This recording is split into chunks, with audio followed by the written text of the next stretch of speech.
إن الحمد لله نحمده ونستعينه ونستغفره ونعوذ بالله من شرور أنفسنا ومن سيئات أعمالنا من يهده الله فلا مضل له ومن يضلل فلا هادي له وأشهد أن لا إله إلا الله وحده لا شريك له وأشهد أن محمدا عبده ورسوله يا أيها الذين آمنوا اتقوا الله حق تقاته ولا تموتن إلا وأنتم مسلمون يا أيها الناس اتقوا ربكم الذي خلقكم من نفس واحدة وخلق منها زوجها وبث منهما رجالا كثيرا ونساء واتقوا الله الذي تساءلون به والأرحام إن الله كان عليكم رقيبا يا أيها الذين آمنوا اتقوا الله وقولوا قولا سديدا يصلح لكم أعمالكم ويغفر لكم ذنوبكم ومن يطع الله ورسوله فقد فاز فوزا عظيما أما بعد إن خير الكلام كلام الله وخير الهدي هدي محمد صلى الله عليه وسلم وإن شر الأمور محدثاتها وكل محدثة بدعة وكل بدعة ضلالة وكل ضلالة في النار أما بعد. Donc on commence aujourd'hui le cours numéro 43 dans la lecture du tafsir de Surat Al-Baqarah de Cheikh Salih Al-Fawzan hafizahullah ta'ala, et on est arrivé dans les versets qu'on a lus depuis le dernier cours. C'était les versets 109 et 110 dans Surat Al-Baqarah. Et donc pour juste nous rafraîchir la mémoire à ce sujet, barakallahu fik, barakallahu fikum. Donc 109 et 110, c'est les versets suivants dans lesquels Allah subhanahu wa ta'ala dit: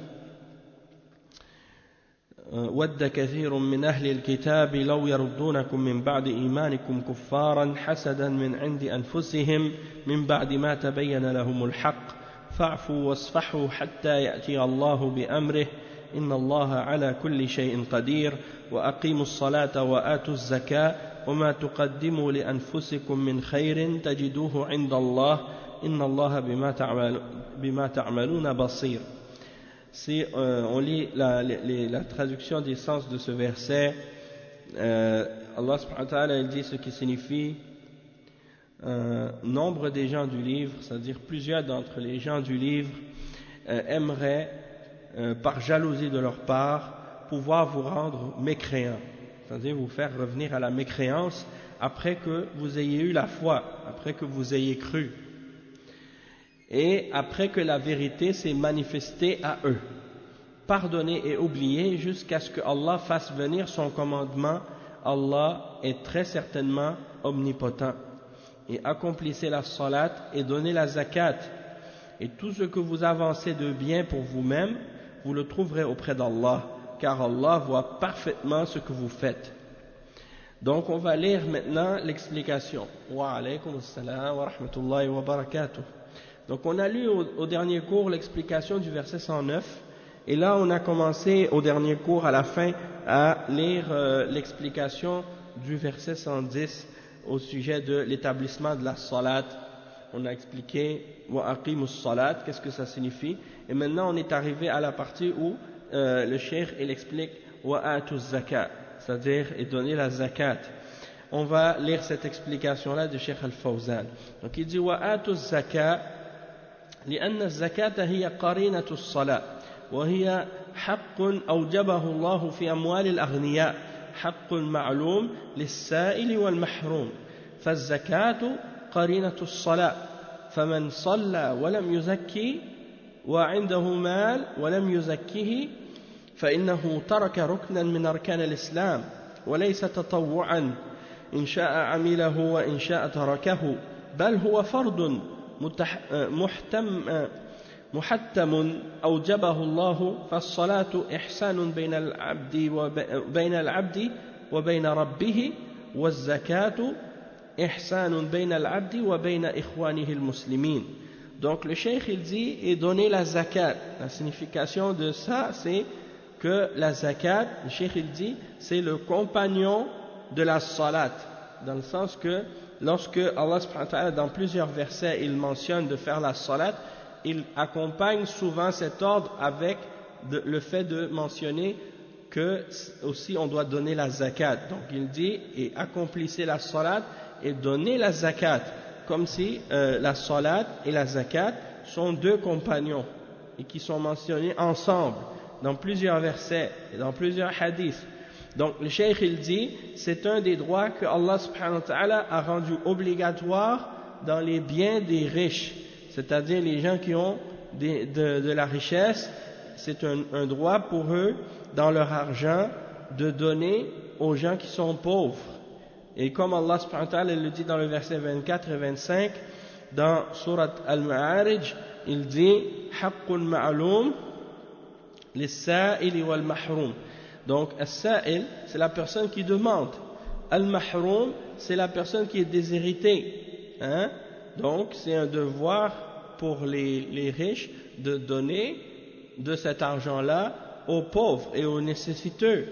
Et donc c'est-à-dire qu'ils ont cette obligation de donner cet argent-là. Et il dit le cheikh donc que la zakat c'est le compagnon de la salat. Donc celui qui fait la salat mais qui ne donne pas la zakat alors qu'il a de l'argent et qu'il ne fait pas la zakat, alors il a abandonné un des piliers parmi les piliers de la religion. Et vous savez que le mot zakat en arabe ça veut dire la purification, hein, la pureté. Donc la zakat c'est une forme de purification de tes biens. Donc tu purifies tes biens en donnant la zakat. Et le cheikh il dit que la zakat c'est pas quelque chose de volontaire, dans le sens que c'est pas quelque chose que tu fais si tu veux tu le fais et si tu ne veux pas tu le fais pas, dans le sens que c'est pas quelque chose qui est volontaire, dans le sens que tu peux choisir de le faire ou de pas le faire. C'est une obligation, c'est quelque chose d'obligatoire, c'est quelque chose que Allah subhanahu wa ta'ala a ordonné. Et donc la salat c'est un acte que tu fais qui est entre toi et Allah, entre le serviteur et son Seigneur, tandis que la zakat c'est de la bonté de la part du serviteur envers ses frères parmi les musulmans. D'accord? Donc ça c'est pour la zakat. Il dit وَهُمَا رُكْنَانْ عَظِيمَانْ فَالصَّلَاةُ تَنْهَى عَنِ الْفَحْشَاءِ وَالْمُنْكَرِ وَفِيهَا ذِكْرُ اللَّهِ وذكر الله أكبر والزكاة طهرة للنفس من الشح والبخل وطهرة للمال ومواساة للفقراء والمساكين والمحتاجين ففيها سر عظيم. وإذا طابت نفس الإنسان بالزكاة طابت نفسه بغيرها من الصدقات فإذا بخل بالزكاة فإنه يبخل بغيرها من باب أولى. Donc le cheikh il dit que ce sont deux grands piliers parmi les piliers de la religion. Et la salat, Allah subhanahu wa ta'ala dit à son sujet dans le Coran qu'elle t'empêche de faire les turpitudes et les péchés. Elle te retient de faire les péchés et les choses mauvaises. Et c'est un rappel d'Allah. La salat, c'est une façon de te souvenir et de te rappeler d'Allah. Et le rappel d'Allah, c'est la chose la plus importante et la plus grande. Tandis que la zakat, c'est une purification pour ton âme. Elle te purifie de l'avarice, de la cupidité, du fait d'être avare. Et elle te purifie également tes biens. Elle te purifie également tes biens. Et aussi, c'est un acte de compassion envers les pauvres et les nécessiteux, les gens qui sont dans le besoin. Et il y a dans ces deux adorations-là un grand secret. Et le cheikh il dit, celui qui a la facilité de donner la zakat et qui aime donner la zakat, eh bien, il aura la facilité également de donner des aumônes et d'autres parmi les actes de charité. Tandis que si la personne, elle est avare, elle refuse de donner la zakat, alors elle refusera, bien entendu, de donner d'autres parmi les sadaqat également. Le cheikh dit فإخراج الزكاة يعود المسلم على الجود وعلى الإحسان وبذل المال في طاعة الله كما أنه إذا حافظ على الصلاة تعوض على سائر الطاعات والقربات لأن الصلاة عون له على ذلك فالصلاة تفتح له باب العبادات القولية والفعلية البدنية واللسانية والقلبية والزكاة تفتح للإنسان باب الجود والمعروف والبذل في طاعة الله سبحانه وتعالى. Donc le cheikh il dit le fait de faire sortir la zakat ça t'habitue ou bien ça habitue le musulman à la générosité, à la bonté envers les gens, à la bienfaisance, à donner de tes biens dans l'obéissance d'Allah. De la même manière que lorsque tu préserves la salat et que tu gardes ta prière et que tu la fais dans le temps, eh bien ça t'habitue également à faire tous les autres actes d'obéissance et toutes les choses qui te rapprochent d'Allah subhanahu wa ta'ala. Et c'est aussi quelque chose qui t'aide à le faire, parce que la salat ça t'aide à faire le bien, ça t'aide à faire les actes d'adoration. C'est la clé qui t'ouvre toutes les autres adorations, que ce soit les adorations de la parole, les adorations qui sont des adorations physiques que tu fais avec le corps, ou des adorations que tu fais avec la langue, ou les adorations que tu fais avec le cœur, comme l'amour d'Allah, la crainte d'Allah, le tawakkul, le raja, toutes ces adorations qui sont des adorations du cœur. Et la zakat, elle ouvre pour les gens la générosité, le bien et le fait de dépenser pour l'obéissance d'Allah subhanahu wa ta'ala. Donc il y a comme un incitatif dans ces adorations-là, des choses qui te poussent à d'autres adorations. Et il dit le cheikh ensuite ثم قال جل وعلا وما تقدموا لأنفسكم من خير تجدوه عند الله ما تقدموا لأنفسكم من خير قليلا كان أو كثيرا فإنه محفوظ لكم عند الله لن يقدر اليهود والنصارى على أخذه لأنه عند رب العالمين في مكان أمين لا أحد يقدر على أعمالك ويأخذها أو يبطلها أو يفسدها لأنها محفوظة عند الله سبحانه وتعالى. Donc le cheikh il explique que ce que Allah subhanahu wa ta'ala a mentionné par la suite dans le verset qui signifie en français et ce que vous faites comme bien ou comme bonne action pour vous-même, vous allez le retrouver auprès d'Allah subhanahu wa ta'ala au jour de la résurrection. Donc tout ce que vous faites de bien et que vous avez mis de l'avant comme bien, que ce soit un petit ou une grande quantité ou une petite quantité de bien, c'est quelque chose que Allah subhanahu wa ta'ala préserve. Et vous allez le retrouver auprès d'Allah subhanahu wa ta'ala. Personne ne peut vous l'enlever. Le bien que vous avez fait, il est préservé auprès d'Allah subhanahu wa ta'ala. Les juifs ne peuvent pas vous l'enlever. Les chrétiens ne peuvent pas vous l'enlever parce que c'est quelque chose qui est entre les mains d'Allah subhanahu wa ta'ala, le Seigneur des mondes, dans un lieu sûr. Et personne donc ne peut vous enlever ou vous détruire ou vous annuler vos œuvres parce que c'est Allah subhanahu wa ta'ala qui les préserve. Tandis que si tu as des biens ou de la richesse ou de l'argent dans cette vie, quelqu'un peut te le voler facilement, mais tes bonnes œuvres, personne ne peut te les voler parce que c'est Allah subhanahu wa ta'ala qui les préserve pour toi. Donc c'est ce qui nous montre la valeur des bonnes œuvres et que c'est plus important que l'argent, c'est plus important que la richesse. Et le cheikh il dit فَلَنْ يَقْدِرُ أَعْدَاؤُكُمْ مَهْمَا بَلَغُوا على إبطال ما تقدمونه عند الله من الخير القول والعمل والمال وغير ذلك كله يكون عند الله سبحانه وتعالى إن الله بما تعملون بصير لا يخفى عليه سبحانه لا يخفى عليه ما تعملونه.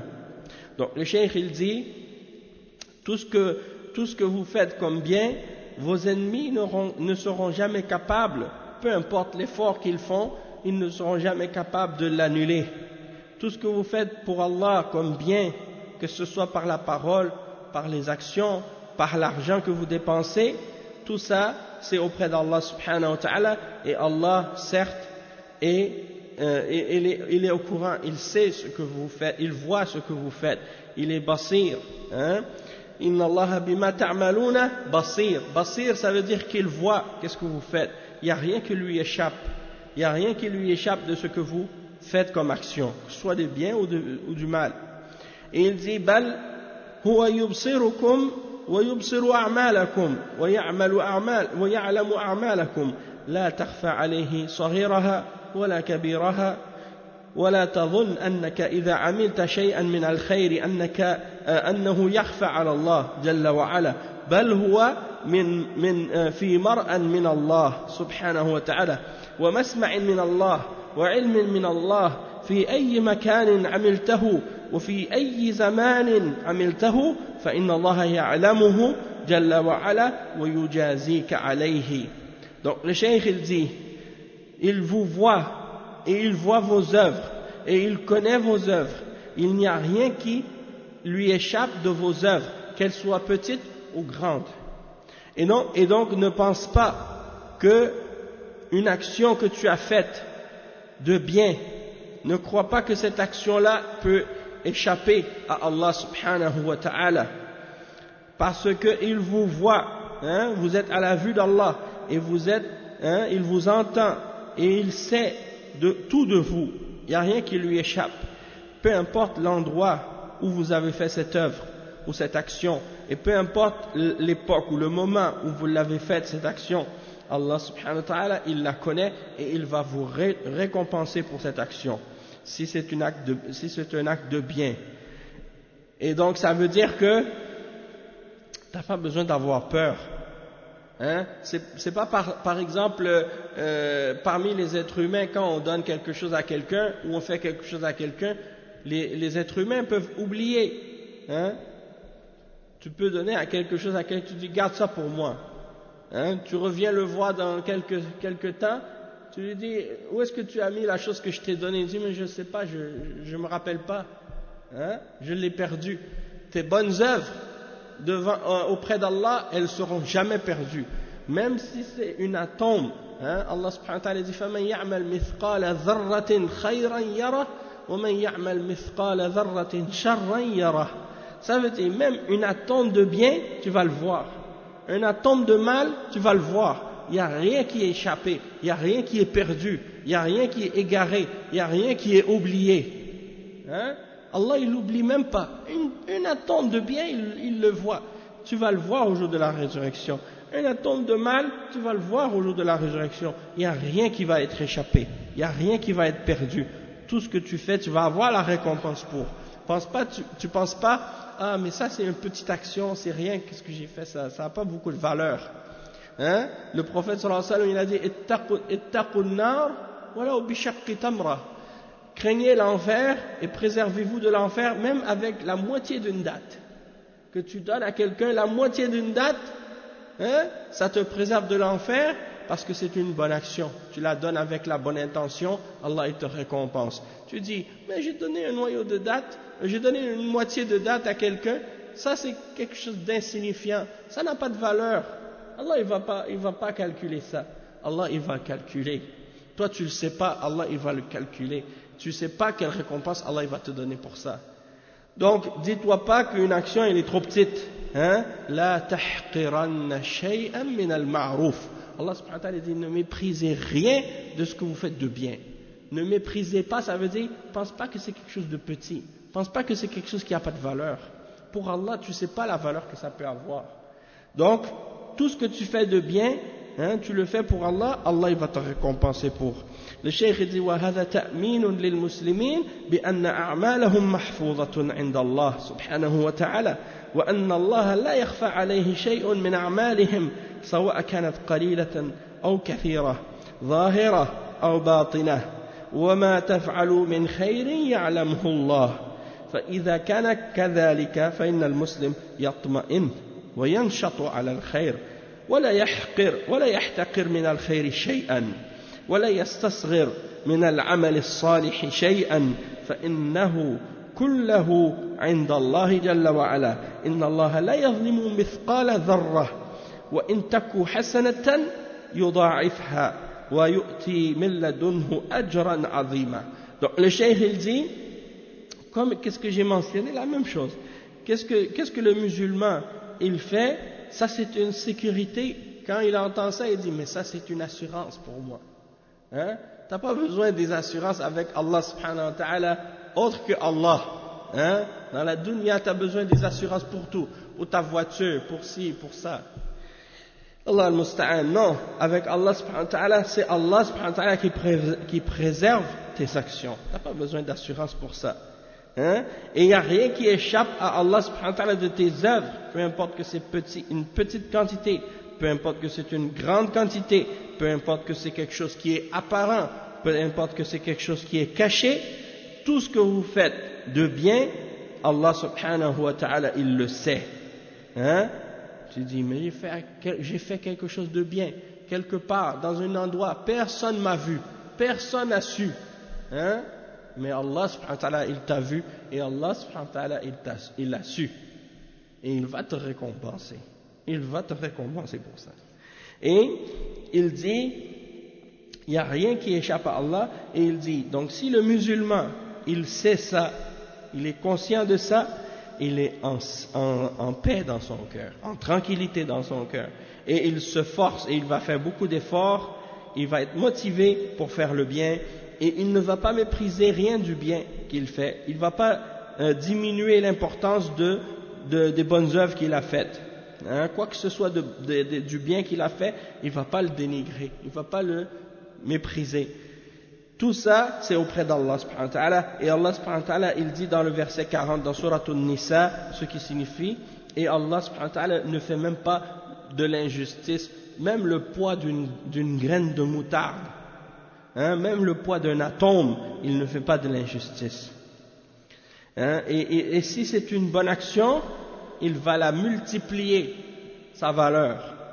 Hein, tu fais une bonne action, Allah ne te récompense pas pour cette bonne action seulement. Il te multiplie la récompense de cette bonne action-là. Hein? Il peut la multiplier, ça veut dire que tu vas avoir 10 fois la bonne action. Hein? Al-hasanatu, hein? Comme Allah subhanahu wa ta'ala dit, al-hasanatu bi-ashra. Hein? Bi-ashra. Peut-être Allah subhanahu wa ta'ala il te le multiplie par 10, ou même par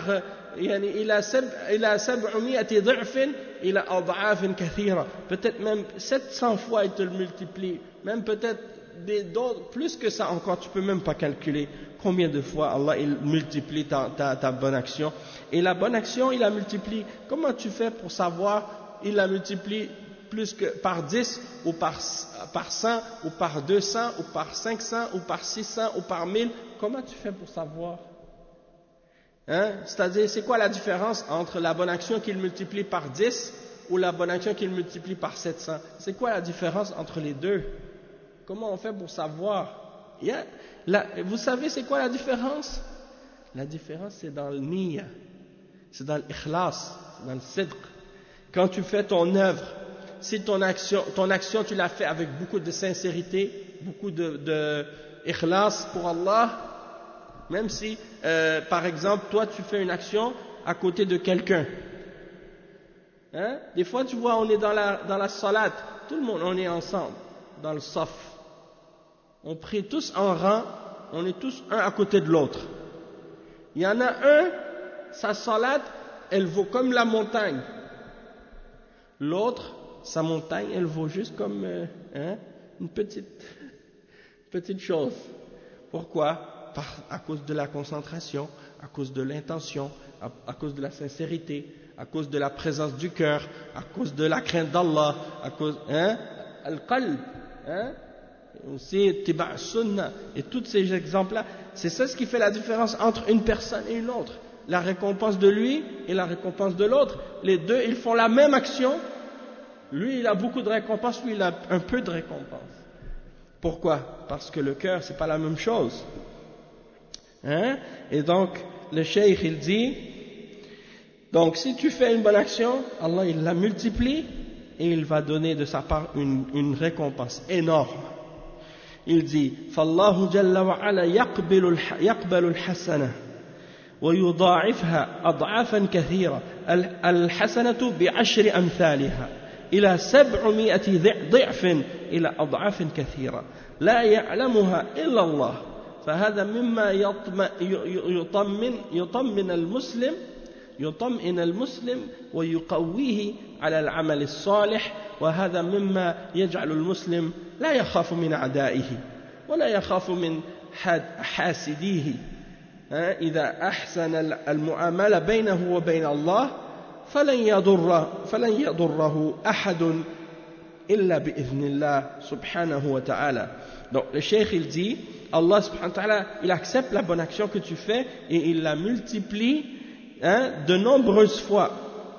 Il dit la bonne action que tu fais bi-ashri amthaliha, yani 10 fois plus tu vas avoir la récompense multiplié par 10, multiplié jusqu'à 700 fois et jusqu'à plus que ça encore. Seulement Allah il connaît la quantité de la valeur de cette action-là, comment il va la multiplier. Donc quand on sait ça, qu'est-ce que ça fait? Ça fait que dans ton cœur tu vas être tranquillisé, tu vas être en paix et tu vas faire encore plus d'efforts pour faire des bonnes œuvres, tu vas être encore plus fort dans tes bonnes œuvres et ça fait en sorte que le musulman il n'a pas peur de ses ennemis parce que peu importe qu'est-ce que ses ennemis essaient de faire avec lui, ils ne peuvent pas lui enlever ses hasanats. Tes ennemis ne peuvent pas t'enlever tes hasanats. Et donc, même celui qui est jaloux de toi, il ne peut pas t'enlever tes hasanats. La seule personne qui peut t'enlever tes hasanats, c'est toi-même. C'est vrai. Son vrai ennemi, c'est qui? C'est toi-même. Si tu fais des choses, après tu perds tes hasanats, c'est à cause de toi-même, tes actions. Donc, si toi tu es bon avec Allah, et tu as une bonne relation avec Allah subhanahu wa ta'ala, personne ne peut te faire du tort, excepté par la permission d'Allah. C'est pour ça que dans un autre verset, Allah subhanahu wa ta'ala dit وَإِن تَصْبِرُوا وَتَتَّقُوا لَن يَضُرَّكُمْ كَيْدُهُمْ شَيْئًا. Si vous êtes pieux, et si vous êtes patient et que vous êtes pieux, rien de leur ruse et de leur complot ne pourront vous faire du tort. Ils ne pourront pas vous faire du tort parce que vous faites des bonnes œuvres, vos bonnes œuvres sont auprès d'Allah, ils ne peuvent pas les enlever. Il dit le Cheikh Al-Fawzan قال الله سبحانه وتعالى في سياق فضائح اليهود والنصارى قال تعالى قالت اليهود ليست النصارى على شيء وقالت النصارى ليست اليهود على شيء وهم يتلون الكتاب كذلك قال الذين لا يعلمون مثل قولهم فالله يحكم بينهم يوم القيامة فيما كانوا فيه يختلفون. Donc ça c'est le verset 112 dans le Coran, dans lequel Allah subhanahu wa ta'ala il dit ce qui signifie. Donc c'est le verset 111 et 112, dans lequel Allah subhanahu wa ta'ala dit ce qui signifie et ils ont dit nul n'entrera au paradis que juif ou chrétien. Ça c'est qu'est-ce qu'ils disent, voilà leur chimère, voilà leur parole. C'est ça qu'il dit.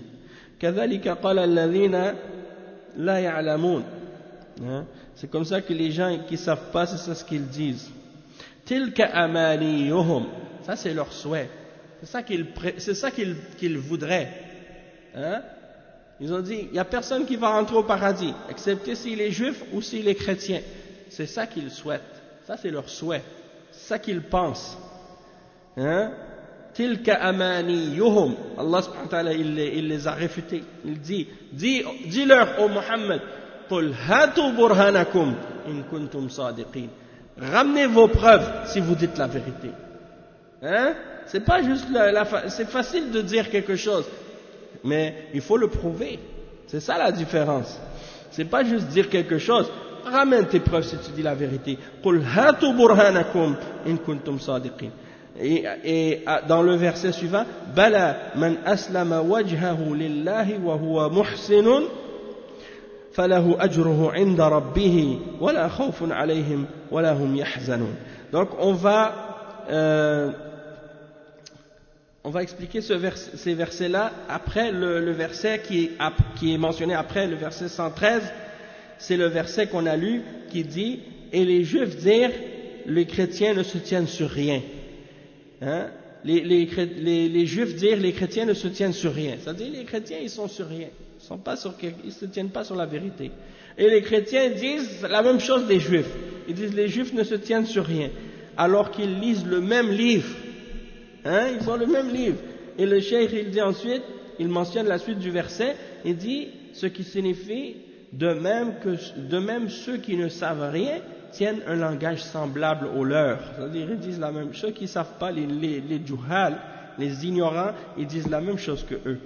Eh bien, Allah jugera sur ce quoi ils s'opposent au jour de la résurrection. C'est-à-dire Allah subhanahu wa ta'ala va juger entre eux, il va trancher entre eux au jour de la résurrection sur les choses dans lesquelles ils divergeaient. Et le cheikh il va expliquer ici. Wa alaykum salam wa rahmatullahi wa barakatuh. Naam. Donc Cheikh Al-Fawzan il dit وقالت اليهود ليست النصارى على شيء أي ليست على دين وقالت النصارى ليست اليهود على شيء يعني كل طائفة تكفر الأخرى وتحتكر الدين لها هي كما قالوا من قبل لن يدخل الجنة إلا من كان هودا أو نصارى فاحتكروا الجنة لهم وأخرجوا منها غيرهم كذلك احتكروا الدين لهم وأنهم أهل الإيمان وأن غيرهم ليسوا على دين وهذا من جملة ضلالاتهم وافتراءاتهم وهذا فيه أن اليهود يزكون أنفسهم ويخطئون غيرهم وكذلك العكس النصارى يزكون أنفسهم ويخطئون غيرهم وهذا فيه عدة أمور. Donc le cheikh il dit, il mentionne le verset, il dit que ce qui signifie dans le verset, Allah subhanahu wa ta'ala dit, et les juifs ont dit les chrétiens se tiennent sur rien. C'est-à-dire ils n'ont pas de religion. Hein? Les juifs disent les chrétiens ils n'ont pas de religion. Et les juifs ils disent la même chose et les chrétiens disent la même chose. Les chrétiens ils disent les juifs ils n'ont pas de religion. Et chaque groupe déclare l'autre groupe mécréant. Hein? Et ils veulent s'approprier pour eux-mêmes la religion comme si c'est seulement eux qui ont la vérité. Il dit, et c'est ainsi que parlaient avant eux, ou bien dans le verset précédent qu'on a lu, le verset 111, il dit, et ils disent, personne ne va rentrer au paradis, excepté s'il est juif ou chrétien. C'est la même chose. Donc, ils veulent s'approprier le paradis, comme si le paradis c'était à eux, et c'est eux qui décident, qui rentrent pas. Donc, ils ont fait sortir tout le monde du paradis, excepté eux, et ils veulent s'approprier de la religion, et prétendent que ce sont seulement eux qui ont la foi, et que tous les autres n'ont pas de religion. Et ça fait partie de leurs mensonges et de leurs égarements. Et le cheikh il dit وَهَذَا فِيهِ أَنَّ الْيَهُودُ يُزَكُّونَ أَنفُسَهُم. C'est-à-dire les juifs ils veulent essayer de se vanter eux-mêmes, de se purifier eux-mêmes, et ils veulent déclarer tous les autres comme étant dans l'erreur. Et les chrétiens la même chose, ils veulent faire la même chose, se purifier eux-mêmes et déclarer que tous les autres sont dans l'erreur. Et le cheikh il dit il y a plusieurs points à mentionner par rapport à cette attitude dans le verset. أولا به تزكية النفس وهذا أمر لا يجوز أن الله يزكي أن الإنسان يزكي نفسه بمعنى أنه يمدحها ويثني عليها ويكملها ويتنقص الآخرين وهذا أمر لا يجوز. قال تعالى فلا تزكوا أنفسكم هو أعلم بمن اتقى. Donc premièrement le problème qu'il y a dans cette attitude c'est qu'ils veulent se purifier eux-mêmes et ça c'est pas permis. Une personne ne peut pas se vanter elle-même, se purifier elle-même, se glorifier elle-même, se déclarer parfaite et dénigrer les autres et rabaisser les autres. Ça c'est pas permis. Et Allah subhanahu wa ta'ala dit dans le verset 32 dans Surat An-Najm, ne vous purifiez pas vous-même. Allah est celui qui connaît mieux celui qui est pieux. Et il dit وَالْوَاجِبُ أَنَّ الْإِنسَانَ دَائِمًا يَتَنَقَّصُ نَفْسَهُ وَلَا يُكَمِّلْهَا ودائما يرى أنه مقصر في حق الله سبحانه وتعالى هذا هو الواجب. أما أنه يمدح نفسه ويزكي نفسه فهذا مما يدل على عدم العقل ويدل على الكبر، فإن الإنسان دائما محل النقص، وهو دائما يسعى ليزكي نفسه بالأعمال الصالحة، ولا يزكي نفسه بالمدح والتكميل والثناء على نفسه، بل يزكي نفسه بالأعمال الصالحة. قال تعالى قد أفلح من زكاها، أي بالأعمال الصالحة. Donc le cheikh il dit que l'obligation pour l'être humain c'est de toujours se sentir comme si il est il n'a pas fait tout ce qu'il devait faire, de sentir qu'il n'est pas encore, il n'a pas atteint la perfection, qu'il a toujours des manquements vis-à-vis d'Allah, qu'il a toujours besoin de s'améliorer vis-à-vis d'Allah, qu'il n'a jamais accompli tout ce qu'il devait accomplir par rapport à son Créateur. Il ne doit pas commencer à se glorifier lui-même, parce que s'il commence à se glorifier lui-même, à se purifier lui-même et à se penser correct et parfait, ça veut dire qu'il n'a pas de raison. C'est une personne qui a perdu la raison, ou c'est une personne qui est orgueilleuse et arrogante, tu vois. Donc le cheikh il dit que l'homme il est toujours dans il est toujours dans le manque, il a toujours un manquement, il a toujours quelque chose qui fait défaut en lui, il a toujours quelque chose qui n'est pas complet, il doit toujours se remettre en question vis-à-vis d'Allah subhanahu wa ta'ala, et il doit toujours essayer de se purifier par les bonnes œuvres, pas avec sa langue.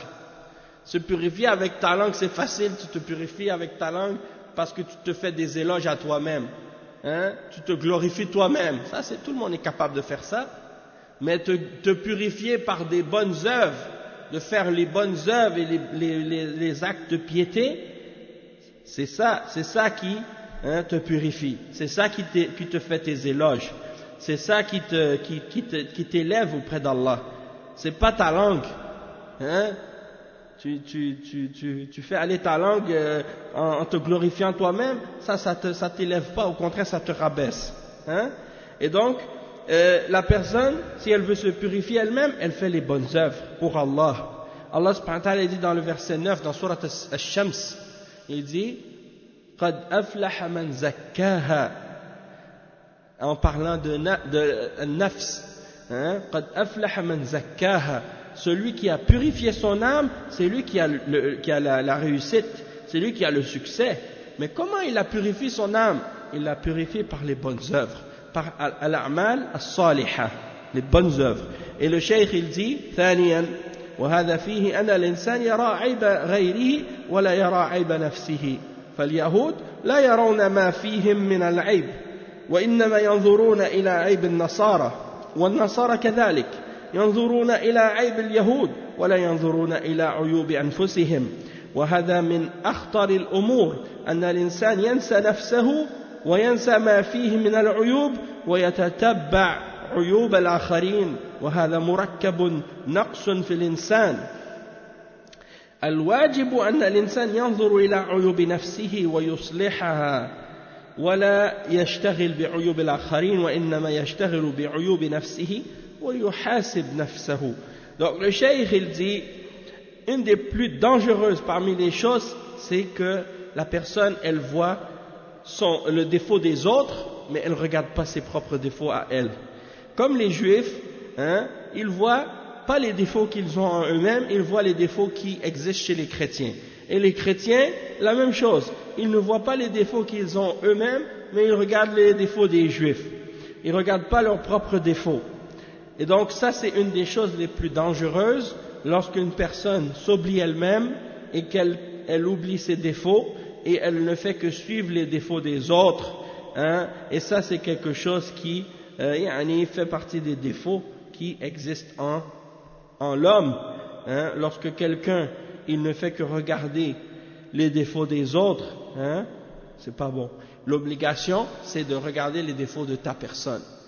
Regarde tes propres défauts à toi pour pouvoir les corriger, pour pouvoir t'améliorer, et ne te préoccupe pas des défauts des autres. Commence par t'occuper de tes défauts à toi-même. en premier. Et tu te fais des comptes à toi-même. Tu te remets en question. Tu te fais des, comment on dit, non pas des éloges, tu te fais des critiques à toi-même. Hein? Et Omar ibn al-Khattab, on a rapporté que Omar ibn al-Khattab, radiyallahu anhu, il faisait ça avant de dormir. Il se faisait des comptes à lui-même. Pourquoi tu as fait ça, Omar? Hein? Pourquoi tu as fait ça? Pourquoi tu n'as pas fait ça? Tu aurais dû faire ça. Oui, il se donnait des comptes à lui-même parce que tu te fais des comptes à toi-même avant qu'on te fasse des comptes au jour de la résurrection. Si tu fais ça, c'est comme ça que tu vas te corriger, que tu vas t'améliorer. Tu te remets en question, tu te fais des comptes à toi-même, tu te dis mais pourquoi j'ai fait ça? Pourquoi j'ai fait ça? Et si tu as fait des choses pas correctes, tu te repens à Allah, tu demandes pardon. Et donc le cheikh dit ensuite فَالْيَهُودُ لَوْ أَنَّهُمْ نَظَرُوا إِلَى مَا عِنْدَهُمْ مِنَ الْكُفْرِيَاتِ وَالضَّلَالَاتِ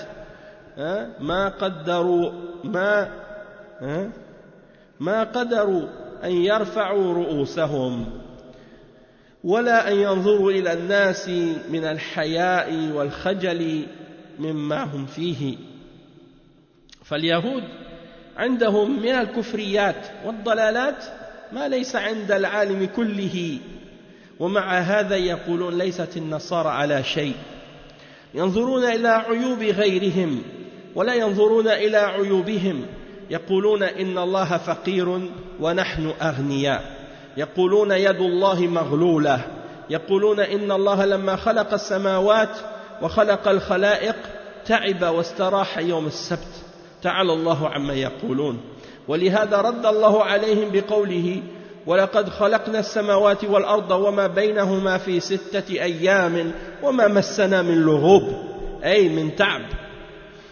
واليهود قتلوا أنبياء الله، قال الله تعالى قل فلم تقتلون أنبياء الله، فقتلوا جملة من الأنبياء، قتلوا زكريا عليه الصلاة والسلام، قتلوا يحيى ابن زكريا، وحاولوا قتل المسيح عيسى ابن مريم عليه السلام، ولكن الله عصمه منهم ورفعه إليه، وقالوا في مريم قولا عظيما اتهموها في عرضها، وقالوا إن المسيح ولد بغي لأنه ليس له أب، يقولون هذا في نبي الله ورسول الله وروح الله عيسى ابن مريم عليه الصلاة والسلام، ويقولون في أمه الصديقة مريم قولا عظيما، وحاولوا قتل محمد صلى الله عليه وسلم عدة مرات ولكن الله عصمه منهم.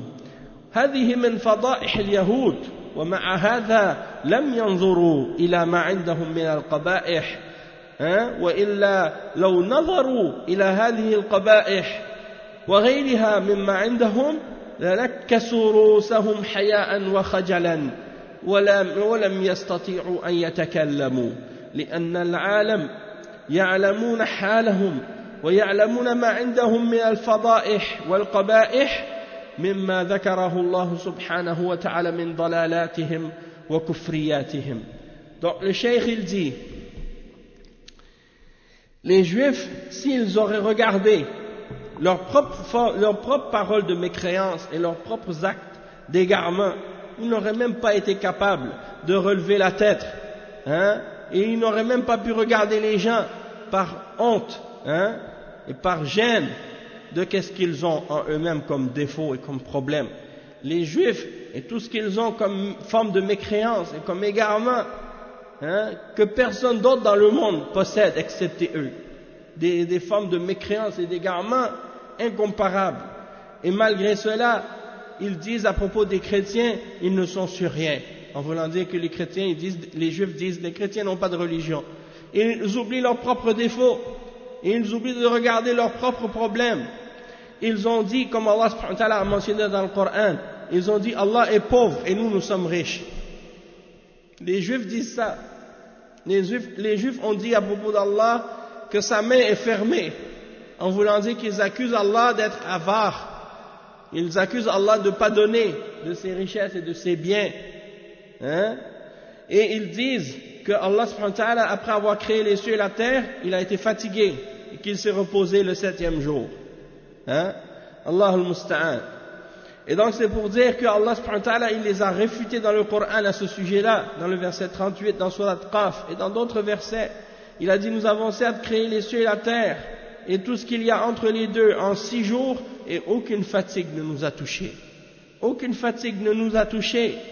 Et de même que les Juifs ont tué leurs prophètes, comme Allah subhanahu wa ta'ala le mentionne dans plusieurs versets dans le Coran, comme le verset 91 dans Surat Al-Baqarah, dit, pourquoi avez-vous tué les prophètes d'Allah? Ils ont tué plusieurs d'entre les prophètes. Ils ont tué Zacharia, ils ont tué Yahya, hein, celui qu'on appelle en français Jean-Baptiste. Ils l'ont tué. Et ils ont essayé de tuer Isa ibn Maryam, le fils de Marie. Et Allah subhanahu wa ta'ala a protégé Jésus, le fils de Marie, et il l'a élevé vers lui pour qu'il ne puisse pas le tuer. Donc il n'a pas été crucifié comme eux ils le prétendent. Il n'a pas été tué comme eux ils le prétendent. Mais tout ça, c'est qu'est-ce qui leur a été apparent. Toutefois, la réalité, c'est qu'ils ne l'ont pas tué.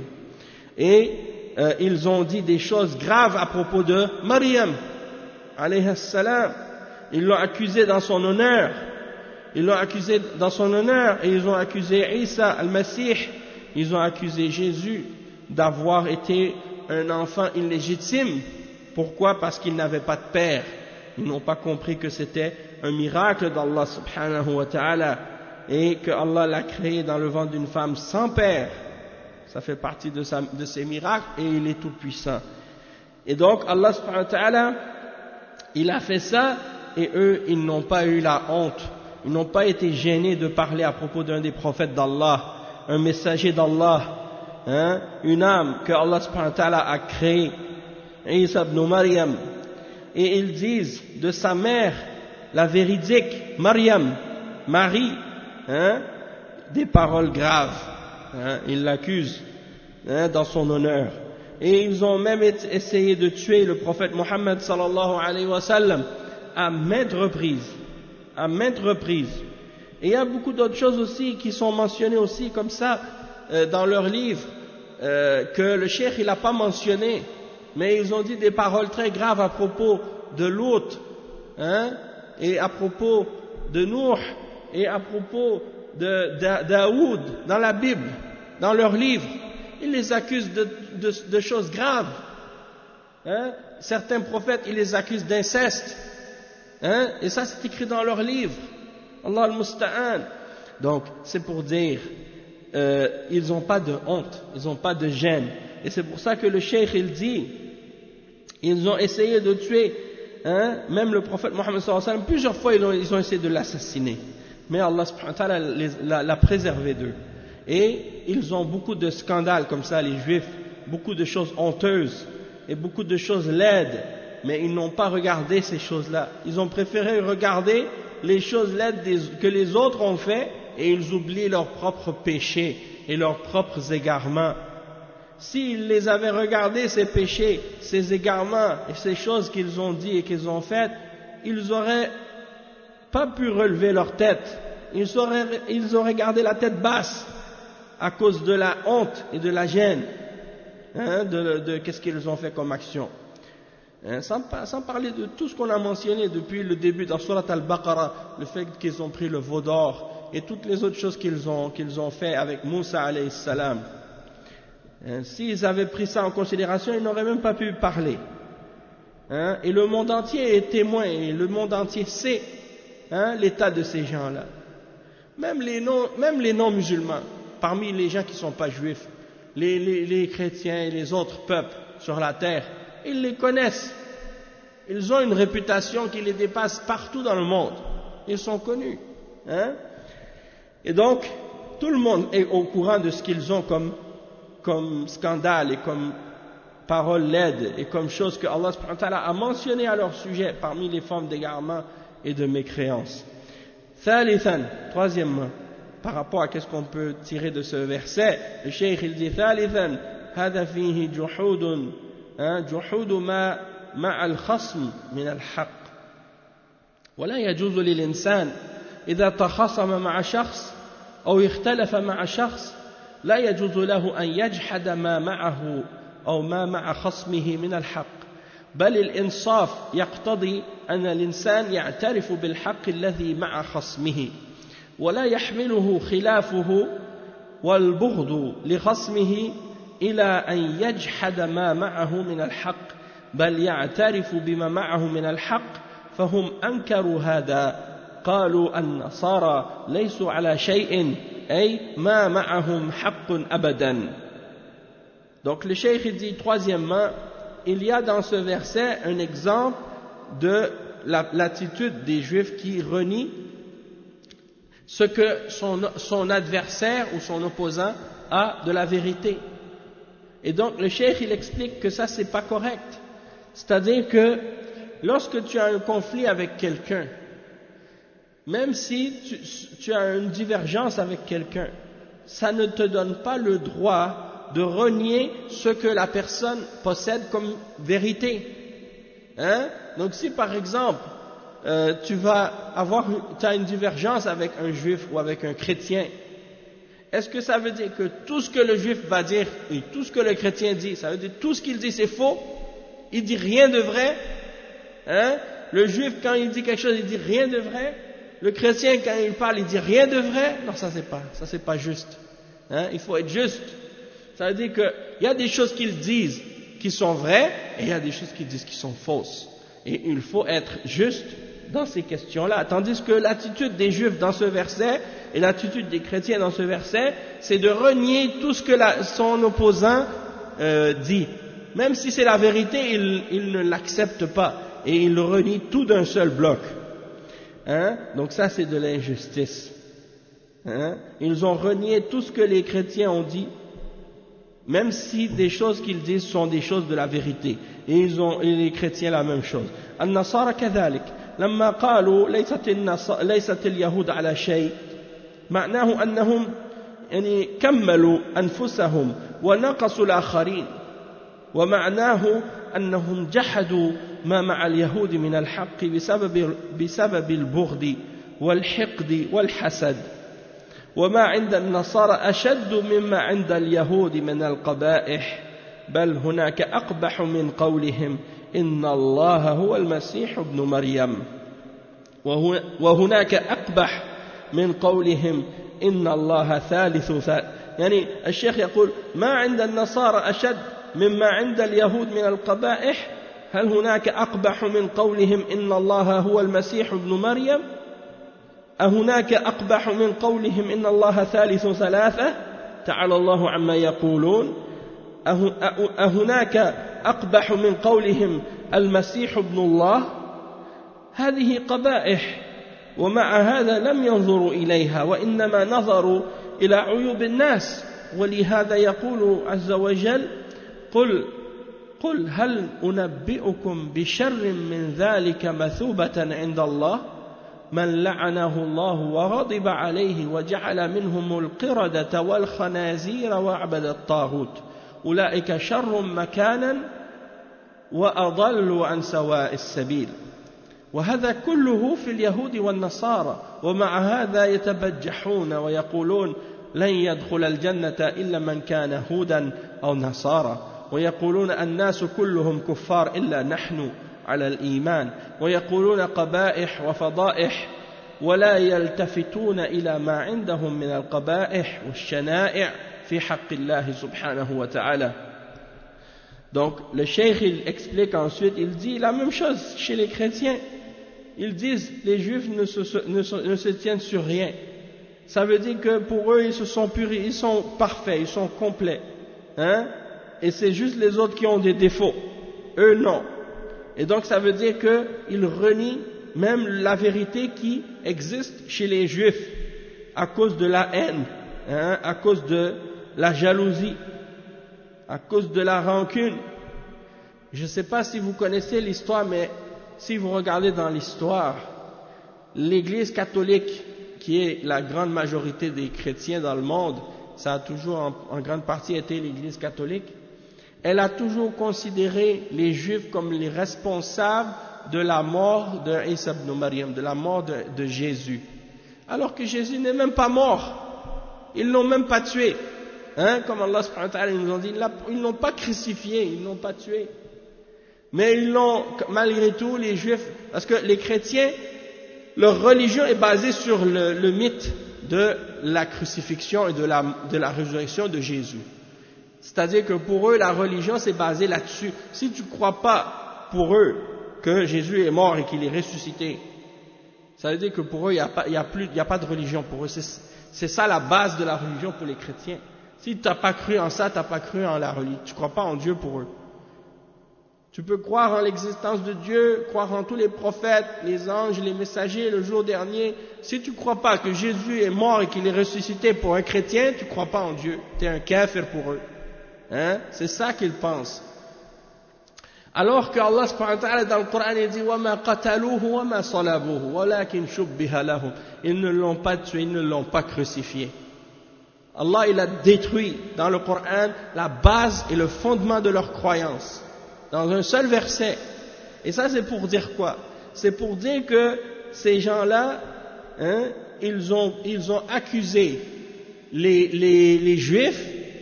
Les chrétiens ont accusé, en particulier l'Église catholique, ils ont accusé les juifs d'avoir tué Jésus.